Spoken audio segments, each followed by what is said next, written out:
সুন্নাতিল জুলুস, তাশাহুদে বসার সুন্নতের অধ্যায়। এরপরে তালিক ইমাম বুখারীর ওয়াকানাত উম্মুদ দারদা তাজলিসু ফি সালাতিহা জিলসাতার রাজুলি ওয়াকানাত ফাকিহা।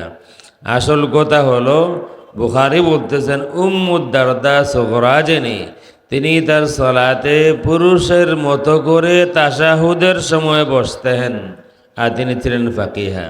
কিন্তু আমাদের বুদ্ধিজীবী যারা, তারা খুব চালু, প্রথম দুই শব্দ ঠিক রাখছেন, ওয়াকানাত উম্মুদ দারদা, এই তিন শব্দ ঠিক আছে, আর শেষ দুই শব্দ ঠিক আছে, ওয়াকানাত ফাকিহা, এই দুই শব্দ, শেষ দুই শব্দ ঠিক আছে, প্রথম তিন শব্দ ঠিক আছে, আর মধ্যখানে যা ছিল সব উদাও হয়ে গেছে।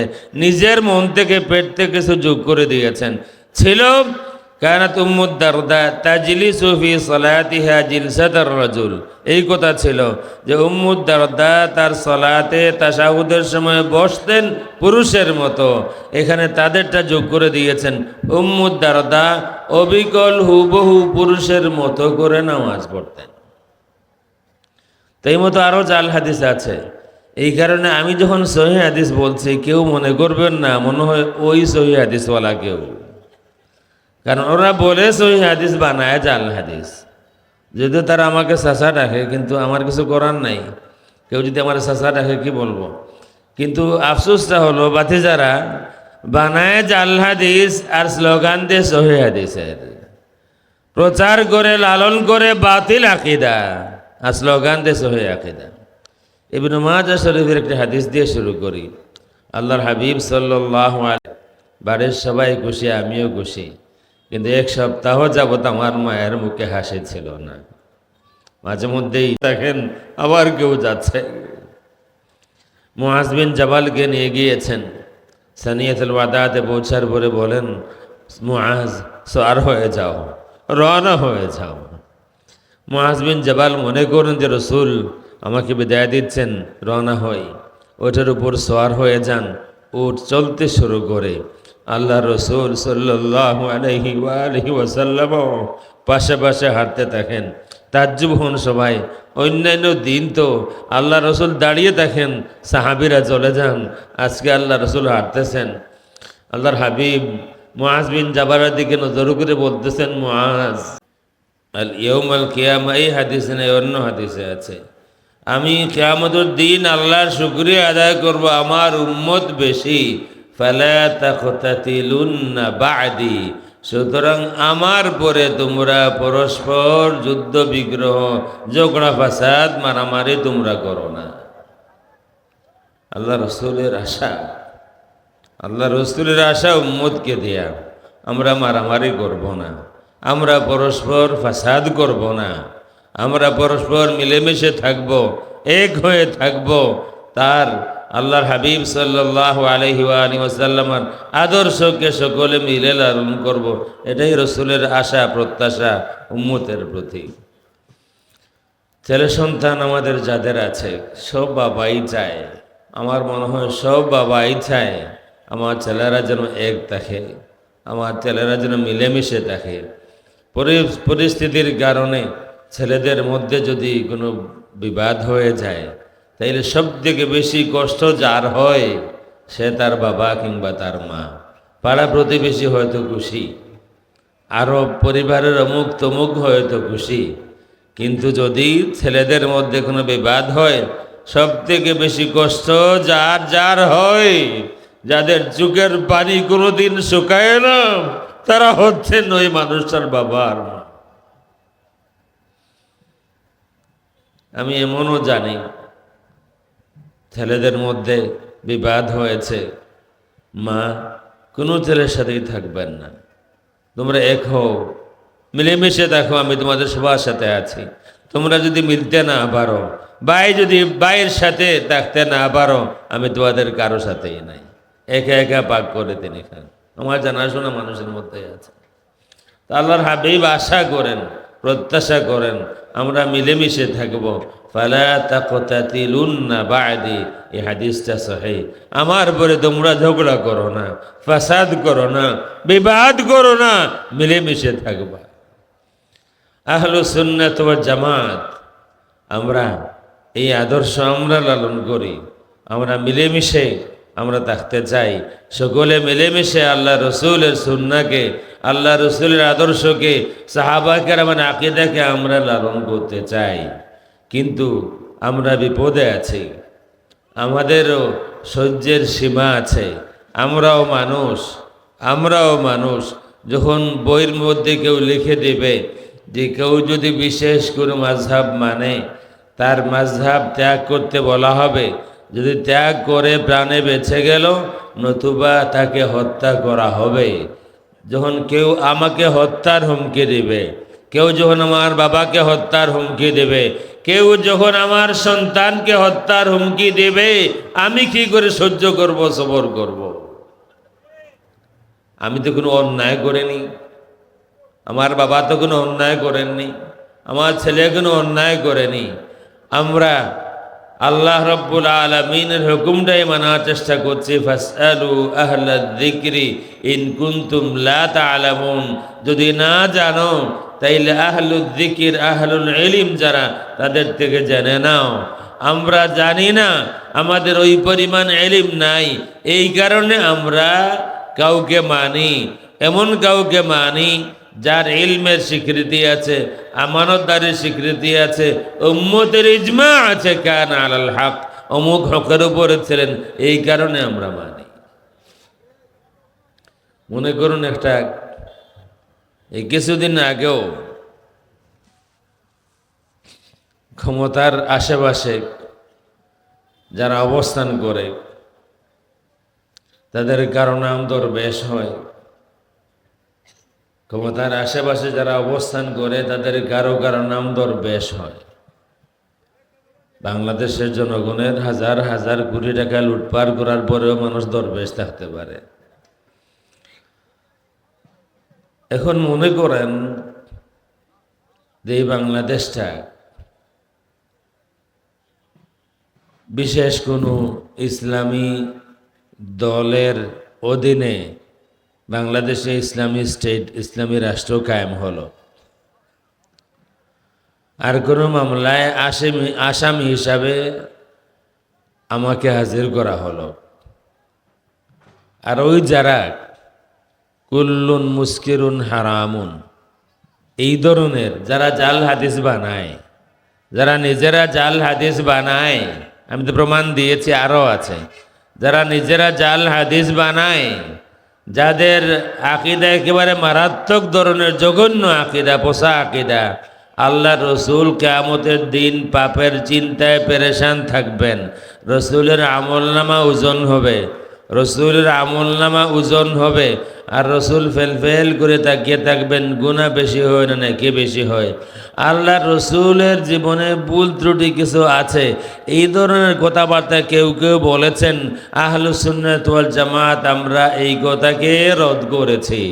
আমরা আমাদের পরিষ্কার আকীদার ঘোষণা দিয়েছি, নতুন কোনো আকীদাকে আমরা লালন করব না, নতুন কোনো আকীদাকে আমরা প্রশ্রয় দেব না, নতুন কোনো আকীদা আমার সমাজে, আমার ঘরে, আমার এলাকায় প্রচার হতে আমি বাধা দেব। আকীদা একটাই হবে, সাহাবায়ে কেরামের আকীদার পরে আর কোনো আকীদাকে আমরা বিশ্বাস করি না। সাহাবায়ে কেরামের আকীদার পরে আর কোনো আকীদা নাই, আমরা এই কথা বলেছি।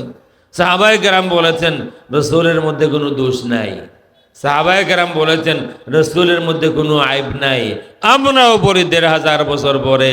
এবং এই কারণে যদি কোটি মানুষের সামনে দাঁড়িয়েও আমার আকীদা প্রমাণ করতে হয়, আমি কোরআন দিয়ে, আমি না শুধু আহলুস সুন্নাত ওয়াল জামায়াতের যে কোনো একজন মুজাহিদ কোটি কোটি মানুষের সামনে যদি প্রয়োজন হয়, কোরআন দিয়ে, হাদিস দিয়ে, আকওয়ালে সাহাবা দিয়ে প্রমাণ দিতে হবে আল্লাহ রসুল সাল্লাল্লাহু আলাইহি ওয়া আলিহি ওয়াসাল্লাম বেআইব ছিলেন, রসুলের অস্তিত্বেই কোনো আইব ছিল না, জীবনে ছোট বড় কোনো ধরনের গুনাহ করেননি। ইনশাআল্লাহুল আজিজ আহলুস সুন্নাত ওয়াল জামায়াতের কোটি কোটি মুজাহিদ প্রস্তুত আছে। আল্লাহু আকবার।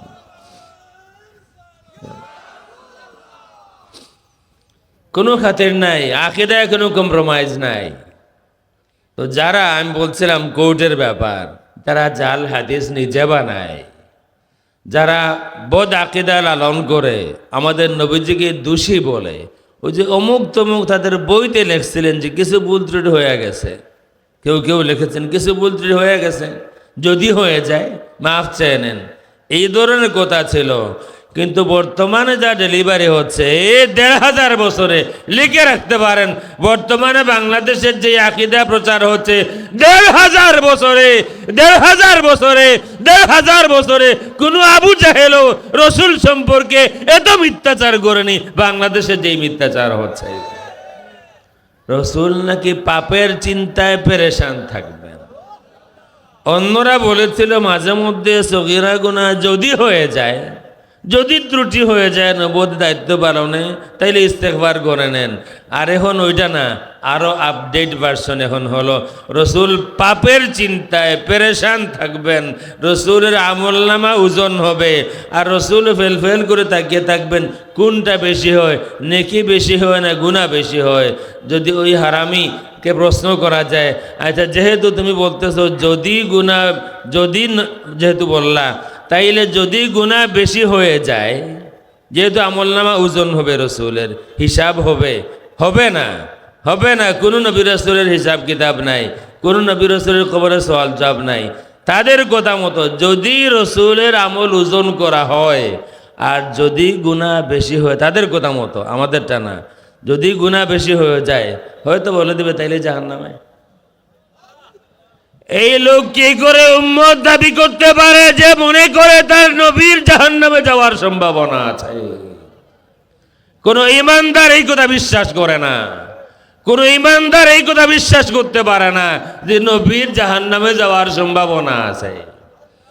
তো এই ধরনের বসা আকীদাওয়ালা যারা জাল হাদিস বানায়, তাদের কেউ যদি জাস্টিস হয়ে যায়, জজ হয়ে যায়, আর আমাকে প্রশ্ন করে যে হে অমুক, আমি কোরআন সুন্নাহ মতো তোমার এই মামলার রায় দিমু, না তোমার ইমাম মাযহাবের ইমাম আবু হানিফার মাযহাব মতো রায় দিমু, যদি আমাকে এই প্রশ্ন করা হয়, তাইলে আপনাকে প্রশ্ন করা হলে আপনি কি বলবেন জানি না।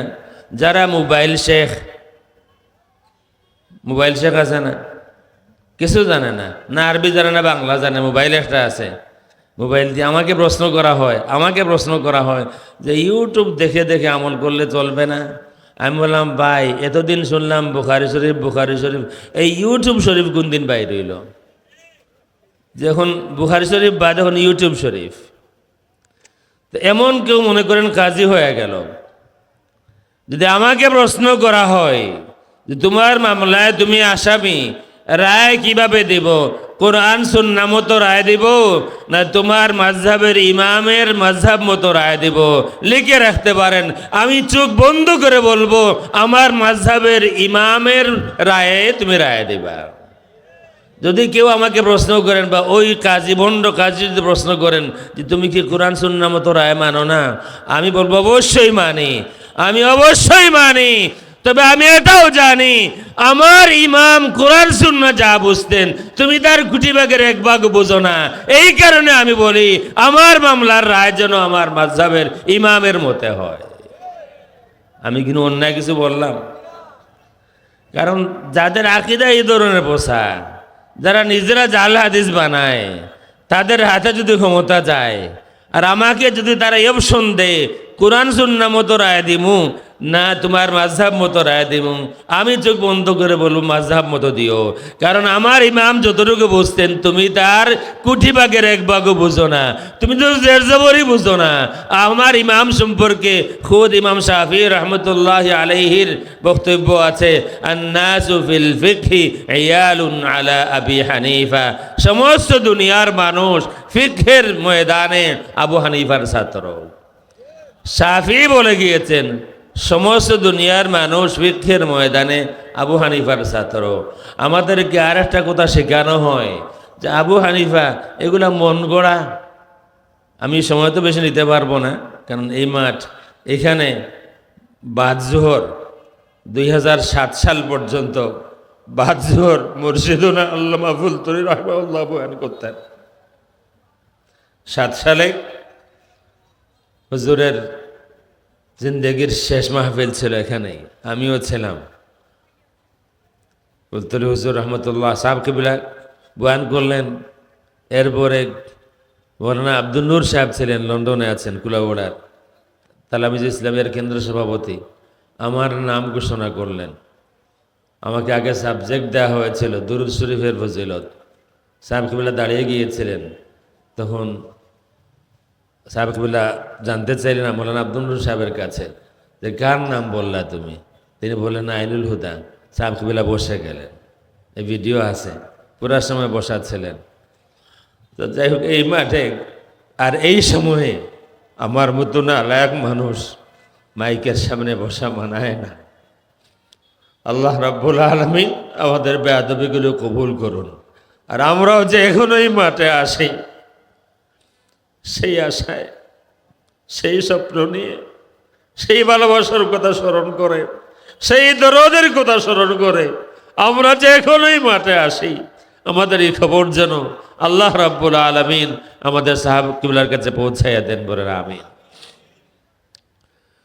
সুতরাং আমার ইমাম যা বুঝেন, বর্তমান সময়ের কেউ ততটুকু বুঝে না।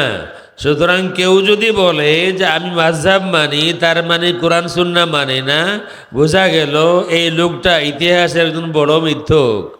আমি অবশ্যই কোরআন সুন্নাহ মানি, কিন্তু আমি অমুক তুমুককে মানি না। আমার মানার একটা লিমিট আছে, আমার মানার একটা লিমিট আছে। আপনি আমাকে দোষী মনে করতে পারেন, এটা আমার আইব মনে করতে পারেন, এটা আমার উজর মনে করতে পারেন। আমার আপনার আহলুস সুন্নাত ওয়াল জামায়াতের আমাদের মানামানের একটা লিমিট আছে। আমরা লিমিটের বাইরে কাউকে মানতে পারি না। যদি আকীদার প্রশ্ন হয় তাইলে সাহাবায়ে কেরামের আকীদার পরে আর কোনো আকীদা নাই। যদি মাযহাবের প্রশ্ন আসে, মাযহাবের কাউকে মানার প্রশ্ন আসে, মাসাইলের ব্যাপারে কাউকে মানার প্রশ্ন আসে, আমার ইমাম আছেন, আবু হানিফা আছেন, শাফিঈ আছেন, আহমদ আছেন, মালিক আছেন, তাদের মধ্য থেকে শ্রেষ্ঠ ইমাম আমি আবু হানিফাকে মানি। এই জামানার অমুক তমুক যদু খুদু মধু কাউকে ইমাম মানতে অন্তত আহলুস সুন্নাত ওয়াল জামায়াতের সাধারণ কোনো মুসলমানও প্রস্তুত নয়। আমরা এই সময়ের কাউকে ইমাম মানতে রাজি নই। আপনিও আসবেন আর বুখারী শরীফের নামে, আমরা তো দেখলাম বুখারী শরীফের নামে কি ধরনের দিন দুপুরে ডাকাতি হয়। বুখারী শরীফের নামে, উম্মুল মুমিনিনের নামে, প্রসিদ্ধ মহিলা সাহাবিয়ার নামে মাহফিলে মাহফিলে, টিভিতে কি পরিমাণ অপপ্রচার হয় দেখলাম। সুতরাং জাল হাদিস যারা রচনা করে তাদের সাথে হয়তো সামাজিক সম্পর্ক রাখা যায়, তাদের সাথে ইমানি সম্পর্ক আমি রাখতে পারি না। যারা জাল হাদিস বানায় তাদের সাথে কিসের খাতির? তাদেরকে আগে তওবা করতে হবে। আর যদি আমিও জাল হাদিস বানাই, আমাকে তওবা করতে হবে যে একবার জাল হাদিস বানাই তাকে আর জীবনে বিশ্বাস করা যায় না। সে যদি তাওবা করে নেয়, আল্লাহ তার তাওবা কবুল করুন, কিন্তু তার আবার জাল হাদিস বানানোর সম্ভাবনা আছে। যে জাল হাদিস বানায়, রসুল বলেছেন মান কাযাবা আলাইয়া মুতাআম্মিদান ফালইয়াতাবাওয়া মাকআদাহু মিনান নার, যে আমার সম্পর্কে মিথ্যাচার করে, মিথ্যা হাদিস বানায়, সে যেন তার ঠিকানা জাহান্নামে করে নেয়। বিলাল রাদিয়াল্লাহু তাআলা আনহু নাকি শিন উচ্চারণ করতে পারতেন না। বিলাল একেবারে ভুল তথ্য। বিলাল রাদিয়াল্লাহু তাআলা আনহু নাকি শিন উচ্চারণ করতে পারতেন না। আবু দাউদের হাদিস কানা আন্দা সাউতান, আন্দা এটা নাদিয়ুন থেকে, আমাদের আন্দা না, কানা আন্দা সাউতান। বিলাল রাদিয়াল্লাহু তাআলা আনহুর আওয়াজ সুস্পষ্ট ছিল, শির উচ্চারণ করতে পারতেন না। এই ধরনের কাহিনী আছে, মোটেই ঠিক না। বানাই দিল জাল হাদিস। তা বানাইলো কেন জানেন? কেউ একজন আরবি উচ্চারণ করতে পারে না, নামাজ পড়াইলে এমন তিলাওয়াত ছুটায় নামাজ হবে না। তা আমরা যখন বলি তিলাওয়াতে এত ভুল, নামাজই তো হবে না। আর যার নামাজ নাই তার আর কিসের আবাদত? যার নামাজ নাই তার আবাদত কিসের? তখন তারা জাল হাদিসটা বানাইলো যে আপনারা অমুক শেখের কোরআন তিলাওয়াত নিয়ে কথাবার্তা বলেন। বিলাল রাদিয়াল্লাহু তাআলা আনহু তিনিও তো শিন উচ্চারণ করতে পারতেন না। সাহাবায়ে কেরাম নাকি অভিযোগ দিলেন রাসূলের খেদমতে, কত শত শত মিথ্যাচার করে।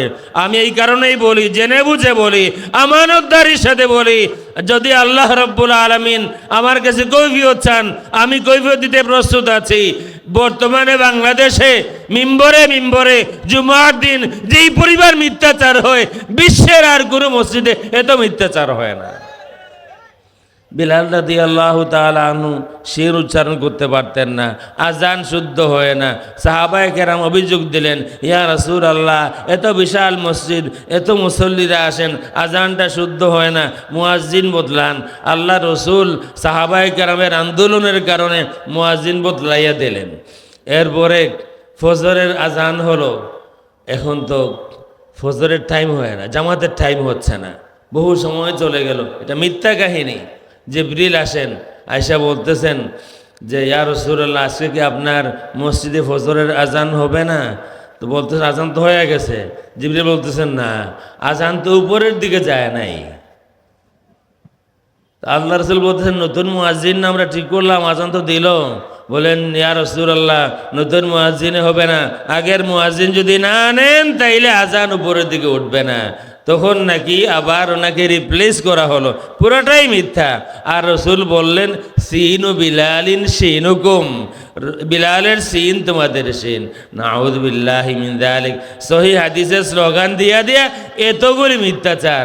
এরপরে আরো বহু, বিলাল রাদিয়াল্লাহু তাআলা আনহু বর্ণে কালো ছিলেন, এই কথাটা ঠিক, কিন্তু তাকে কৃষ্ণাঙ্গ বলা যাবে না, তাকে কালো বলা যাবে না।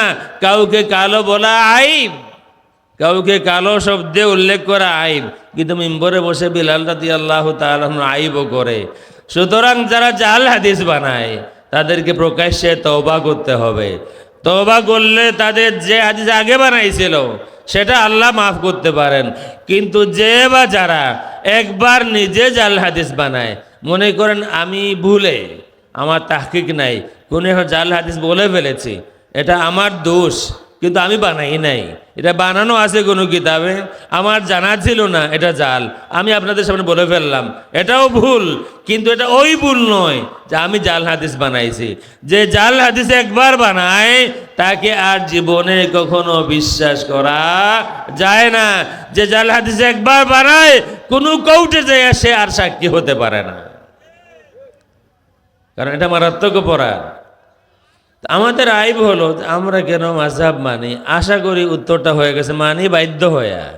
আর অমুক তুমুকে মানি না এই কারণে মানি না, কারণ দুনিয়া সাক্ষী দিয়েছে, দুনিয়া সাক্ষী দিয়েছে। আমাদের আর একটা কথা বলে আমি শেষ করব। কেউ কেউ বলবেন যে আবু হানিফা সম্পর্কে অমুক এই কথা বলেছেন, আবু হানিফা সম্পর্কে তমুক এই কথা বলেছেন।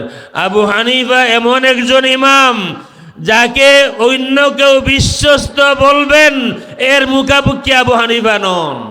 শুধু আবু হানিফা নন, আরো ইমাম আছেন, কিতাবের মধ্যে লেখা আছে যে অমুক তাকে সিকা বলতে হবে, আরো কোন ইমাম তাদেরকে বিশ্বস্ত বলতে হবে। আবু হানিফা মুহতাজ নন, আবু হানিফা কারো তাওসিকের মুহতাজ নন। শুধু আবু হানিফা না, আরো ইমাম আছেন। আল্লাহর হাবিব সাল্লাল্লাহু আলাইহি ওয়াসাল্লাম যদি কাউকে তাওসিক করে যান, কাউকে বিশ্বস্ত বলে যান, কারো তারিফ করে যান, ইনডাইরেক্টলিও যদি বলে যান, তাইলে আর কারো সাক্ষীর প্রয়োজন আছে? রসুল যদি কাউকে সনদ দেন, আর কারো সনদের প্রয়োজন আছে? বলেন না প্রয়োজন আছে। কোরআন শরীফের সূরা জুমার একটা আয়াত, এই আয়াতে তাফসীরে হাদিস পাবেন, ওয়া আখারিনা মিনহুম লাম্মা ইয়ালহাকু বিহিম। আর বুখারীতে, মুসলিম শরীফে, তিরমিজিতে, আরো বহু কিতাবের মধ্যে হাদিস আছে। আল্লাহর হাবিব সালমান ফারসি রাদিয়াল্লাহু তাআলা আনহুর কাঁধে হাত রেখে বলেন, লাউ কানাল ঈমানু লাউ কানাল ইলমু লাউ কানাদ দীনু ইনদা সুরাইয়া লাযাহাবা বিহি রাজুলুম মিন হাউলা আও রাজুলুম মিন ফারিস। ইমান যদি, ইলম যদি, দিন যদি ওই দূরের সুরাইয়া তারকাপুঞ্জের কাছে এত দূরেও হয়, তাদের একজন যায় নিয়ে আসবে। এই একজন কুনজন? ইমাম সুয়ুতি, ইবনে হাজার হাইতামি রাহিমাহুল্লাহ আর অনেক ইমাম বলেছেন এই হাদিসে যার কথা মুরাদ একমাত্র আবু হানিফা ছাড়া আর কেউ না। অকাট্যভাবে প্রমাণিত এটা। কেন? এর আগে আছে হুয়াল্লাযী বাআসা ফিল উম্মিয়িনা। উম্মিয়িন মানে আরব, আর এরপরের আয়াতে ওয়া আখারিনা মিনহুম ওয়া আখারিন কার আজম, ইমাম শাফিঈ আরবি, ইমাম মালিক আরবি, ইমাম আহমদ আরবি, আইম্মা মুজতাহিদিন চার ইমামের মধ্যে একমাত্র ইমাম আবু হানিফা রহমতুল্লাহি তাআলা আলাইহি হচ্ছেন আজামি, আর সালমান ফারসি আজামি। রসুলের হাদিস অকৈত্যভাবে মিলে যায়। এই হাদিসে যা তারিফ করা হয়েছে, যিনি ঈমান নিয়ে আসবেন, ইলম নিয়ে আসবেন, দ্বীন নিয়ে আসবেন, যত দূরেই হোক না কেন, তিনি হচ্ছেন ইমাম আজম, ইমামুনা ইমাম আবু হানিফা রহমতুল্লাহি তাআলা আলাইহি। এই যে আমি যে কথাগুলি বলতেছিলাম, উম্মুদ দারদা, আমাদের কিছু বন্ধু আছে বা বাতিজা আছে, বাতিজারা শুধু প্রচার করেন যে আবু হানিফার বিরোধিতা করেছেন ইমাম বুখারী 25 বার বুখারী শরীফে। বাতিজা, আচ্ছা বুঝলাম, তোমার কথা মানলাম, এই কথাও সত্য না, এই কথাও সত্য না, এই কথাও সত্য না যে আবু হানিফার বিরোধিতা করেছেন 25 বার, এটাও সত্য না। হ্যাঁ, কয়েকবার আছে, অন্য মত নিয়েছেন। কিন্তু বাতিজা, আমার প্রশ্ন হলো, 25 বার বিরোধিতা করেছেন, কতবার ঐক্যমত পোষণ করেছেন, সেইটা তোমরা বলছো না কেন? তোমরা বলতেছো বিরোধিতা করেছেন 25 বার, তাহলে নিশ্চয় ঐক্যমত আছে, বুখারী শরীফে ঐক্যমত আছে। তোমরা ঐক্যমতের কথা বলতেছো না কেন? আমি চ্যালেঞ্জ দিলাম, পারলে প্রমাণ করো। ইমাম বুখারী, আমি বলছি, ইমাম বুখারী যতবার ইখতিলাফ করেছেন, তার থেকে কয়েক শতগুণ বেশি ইত্তেহাদ ইত্তেফাক করেছেন আবু হানিফার সাথে। এই রমজান মাস সামনে, 20 দিন বুখারী হবে 8 রাকাত, 20 দিন বাড়ি দিলে এই বুখারী আউট। এখন বুখারী দিয়ে হবে না। কেন হবে না জানেন? কারণ একটি মাসআলায় ইমাম আবু হানিফার সাথে ইত্তেফাক করেছেন ইমাম বুখারী, কেশ টাকা দিয়ে ফিতরা আদায় হবে। তাদের মাসালা হলো, আমাদের অন্যান্য বাতিজাদের মাসালা হলো, কেশ টাকা দিয়ে ফিতরা আদায় হবে না, আপনাকে খেজুর বার্লি এইগুলা দিতে হবে। কিন্তু আজব বিষয়, আমার বাতিজারা আসলে আমাদেরকে বোকা মনে করে না, তারা আসলে বোকা, জানি না। মাঝে মধ্যে ফেসবুকে পোস্ট দেখি, কেশ টাকা দিয়ে ফিতরা আদায় হবে না, নিম্নে আমাদের বিকাশ নাম্বার দিলাম। আচ্ছা, বিকাশে খেজুর পাঠানো যায়? বার্লি, চাউল ডাইল? তো বাতিজা প্রথমে বলতেছে যে ক্যাশ টাকা দিয়ে ফিতরা আদায় হবে না, আবার নিচে দিয়ে বিকাশ নাম্বার। আসলে ব্যবসা, আসলে ব্যবসা, আমাদেরকে দিয়ে দিও সব হবে, তোমরা দিলে হবে না, ক্যাশ টাকা আমাদেরকে দিয়ে দিও সব হবে। তো এটা তো ইত্তেফাক। আমি বলছি ইমাম বুখারী 25 বার না, কয়েকবার ইখতিলাফ করেছেন, এটা মোটেই কিছু না। এর থেকে বহুগুণ বেশি ইখতিলাফ করেছেন ইমাম মুহাম্মদ, ইমাম আবু ইউসুফ। ওলামায়ে কেরাম জানেন, আবু হানিফা রহমতুল্লাহ আলাইহির সাথে এই 25 বার তো না, এর থেকে বহু বেশি ইখতিলাফ করেছেন ইমাম মুহাম্মদ, ইমাম আবু ইউসুফ। তার থেকে আরো বেশি ইখতিলাফ করেছেন ইমাম শাফিঈ রহমতুল্লাহ আলাইহি। এরপরও শাফিঈ বলেছেন, ইখতিলাফ যাই করি না কেন, মনে করো না আবু হানিফার থেকে আমি বড়। আন-নাসু ফিল ফিকহি ইয়ালুন আলা আবি হানিফা। যত ইখতিলাফ করি আমি বুখারী সহ तमाम দুনিয়ার ফুকাহায়ে কেরাম, উলামায়ে কেরাম আবু হানিফার সামনে ছাত্র। তো বুখারী মাত্র 25 বার না, আরো কম হবে। আর বাহাদুর নাস 25 না, 30 বার। এই বিষয়ে আমার কিতাব আছে, এই বিষয়ে আমার কিতাব আছে, ইজারাতুল বাস আন বাহাদুর নাস, আরবিতে কিতাব আছে আমার, 30 বার মোট। তো 25 বার বুখারী রহমতুল্লাহ আলাইহি 25 বার ইখতিলাফ করেছেন, এটা সঠিক নয়। মেনে নিলাম বাতিজাদের কথা, 25 বারই, ইটস ওকে, ইটস নাথিং। এটা এমন কিছু না, এমন কিছু না। ইমাম আবু হানিফা রহমতুল্লাহ তাআলা আলাইহির মাসআলার সংখ্যা কত জানেন? মিনিমাম ইমাম আবু হানিফার মাসাইলের সংখ্যা মিনিমাম 83,000, ম্যাক্সিমাম 12 লক্ষ। তো যেই ইমাম মিনিমাম 83,000 মাসআলার গবেষণা করেছেন, যেই ইমাম ছাত্রবৃন্দ সহ 12 লক্ষ ম্যাক্সিমাম মাসআলার গবেষণা করেছেন, যদি 25টা ভুল হয়ে যায় কিছুই না। আমরা তো আবু হানিফাকে মাসুম বলি না, আমরা বলি মাসুম মুহাম্মদুর রাসূলুল্লাহ। তোমরা মুহাম্মদুর রাসূলুল্লাহকে মাসুম মানো না। আমাদের দ্বন্দ্ব আবু হানিফাকে নিয়ে আনা, এই কথাও মনে রাখবেন সুন্নি ভাই বিরাদর যারা আছেন। আমাদের দ্বন্দ্ব কারোর সাথে আবু হানিফাকে নিয়ে আনা, আমাদের দ্বন্দ্ব মূলে, আমাদের দ্বন্দ্ব আকীদায়, আমাদের দ্বন্দ্ব ঈমানে। তোমরা আল্লাহ সম্পর্কে বাতিল আকীদা পোষণ করো, তোমরা রাসূল সম্পর্কে বাতিল আকীদা পোষণ করো, তোমরা কোরআন সম্পর্কে বাতিল আকীদা পোষণ করো। এর জন্য তোমাদের সাথে আমাদের পড়ে না। কোরআনের সমস্যা আছে, দরবেশ বলতেছেন কোরআনের সমস্যা আছে, বলেন তো আসলে সমস্যা কোরআনে না সমস্যা দরবেশের ইমানে? কথা বুঝেন নাই? সমস্যা কোরআনে, সমস্যা আল্লাহর কোরআনে না সমস্যা ওই বাংলাদেশের দরবেশের ইমানে? শুধু দরবেশের ইমানে না, ওই দরবেশের সাথে ওই কথায় যারা যারা প্রতিবাদ করেনি, যারা যারা প্রতিবাদ করেনি, ওই মাহফিলে ছিল শত শত আলেম ছিল, যারা যারা আজ পর্যন্ত প্রতিবাদ করেনি, সমস্যা তাদের সকলের ইমানে। আমরা দুর্বল হতে পারি, আমরা আমাদের ইমানের পরিচয় দিয়েছি, কোরআনে কোনো সমস্যা নাই, সমস্যা তোমার ইমানে। রসুলের মধ্যে কোনো আইব নাই, আইব তোমার ইমানে। রসুলের মধ্যে কোনো দোষ নাই, দোষ তোমার ইমানে। আল্লাহ রাব্বুল আলামিন বেআইব করে সৃষ্টি করেছেন। আমি শেষ করব, আল্লাহ রাব্বুল আলামিন আমাদেরকে হক পথে রেখেছেন, শুকরিয়া আমরা আদায় করি। আমাদের আকীদার ব্যাপারে এমন কোনো মায়ের সন্তান নাই পৃথিবীতে যে দাঁড়িয়ে বলতে পারবে আমরা মূলধারা আহলুস সুন্নাত ওয়াল জামাত, আমাদের আকীদায় কোনো বানোয়াট কিছু আছে, কোনো বানোয়াট আকীদা আছে। আমাদের আকীদা এমন কোনো আকীদা আমরা প্রচার করি যে আকীদা কিতাবে নাই, এমন কোনো মায়ের সন্তান আসমানের নিচে জমিনের উপরে নাই। আমাকে নেওয়া হয়েছিল মদিনা শরীফে, বাবুল বাকি জিয়ারত করে বেরিয়েছি, আমাকে ডাকা হলো 3 জন, একজন বাংলাদেশি, 2 জন আরবি, 90 মিনিটের আলোচনা। আলহামদুলিল্লাহ, আমি সেই দিনও মনে প্রাণে আমার মুর্শিদ আল্লামা ফুলতুরি রাহিমাহুল্লাহর শুকরিয়া আদায় করেছি। শুদ্ধ আকীদা আমরা পেয়েছিলাম, যার কারণে এমন মুসিবতের সময় আমি সেখানে বলতে পেরেছি আমার আকীদার কিতাব আছে, কোনো বানোয়াট আকীদা আমরা লালন করি না। শেষমেশ বলছি বাতিজারা শোনো, আগামীতে যদি আমার সাথে বসতে হয় মোস্ট ওয়েলকাম, আমার নাম্বার দিয়ে গেলাম, ভিডিওটা আপলোড করে দিও। আর আগামীতে যোগাযোগ করতে হলে তোমরা তোমাদের ফরেন মিনিস্ট্রিতে যোগাযোগ করবা, তারা আমাদের আমেরিকান এমবেসিতে যোগাযোগ করবে, 2 দেশের এমবেসির মাধ্যমে বসা হবে। এরপর থেকে বাতিজাদেরকে আর পাই না। এখনও যাই, সালাম তো এখনও দেই, বাবুল বাকি দিয়ে এখনও বের হয়, কিন্তু বাতিজারা আর আসে না। আমাদের আকীদা পরিষ্কার আকীদা, বানোয়াট কিছু না। আমাদের আকীদা বাংলাদেশে আকীদা না, আমাদের আকীদা ইন্ডিয়ান আকীদা নয়। আমি বড় গলায় বলতে চাই, আমাদের আকীদা হিন্দু, আমাদের আকীদা সাহাবায়ে কেরামের আকীদা। সাহাবায়ে কেরামের আকীদার বাইরে বিন্দুমাত্র কোনো আকীদা আমরা কোনো সময় বরদাস্ত করব না। আর ইমামের প্রশ্নে আমাদের লিমিটেশন বলেছি, আমরা আবু হানিফার নিচে আর কাউকে ইমাম মানতে প্রস্তুত নই।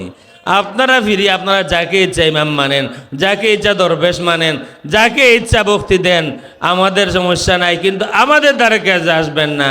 আমাদের ইমাম আছেন আবু হানিফার নিচে, আইমায়ে মুজতাহিদিনের পরে বর্তমান জমানার কেউ আলিম হতে পারেন, আমি বলবো না কেউ আলিম হতে পারে না, কিন্তু বর্তমান জমানার কাউকে মাযহাবের ইমাম মানতে, আমার শরীয়তের ইমাম মানতে আহলুস সুন্নাত ওয়াল জামাতের একজন মুজাহিদ প্রস্তুত নয়।